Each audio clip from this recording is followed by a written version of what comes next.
నువ్వు నా వైపు చూడాలనే దేవుడు ఎన్నో మేలు చేసిన దేవుడు. ఇదొక చిన్న పోరాటం. ఆమె నీళ్లు మధురంగా మారింది. ఆ మార అనేది మన లైఫ్లో శాశ్వతం కాదండి. ఇప్పుడున్న శ్రమలు శాశ్వతం కాదు, ఇప్పుడున్న అనారోగ్యం శాశ్వతం కాదు, ఇప్పుడున్న బలహీనత శాశ్వతం కాదు. పక్కన వాళ్ళని చూసి చెప్పండి, మీరు ఏదైనా సమస్యలో ఉన్నారా? ఆ సమస్య శాశ్వతం కాదు.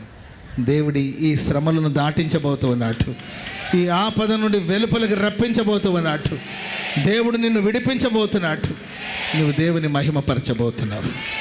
ఆమేన్. అది దాటిన తర్వాత మరొక చోటుకు వాళ్ళు వెళ్ళి బస చేశారండి. అది ఏలీము అనే చోటుకు వెళ్ళారండి. అక్కడ 12 నీటి ఊటలను 70 ఈత చెట్లు ఉన్నాయంట. ఆమేన్. ఈ కొంచెం దాటండి చాలు. Praise the lord. ఈ రాత్రి గడవనండి. రేపు తెల్లవారుతుండగా దేవుడు ఒక ఘనమైన కార్యాలు మీ జీవితంలో చేయబోతున్నాడు. తెల్లవారుతుండగా దేవుడు చీకటిని తొలగించబోతున్నాడు.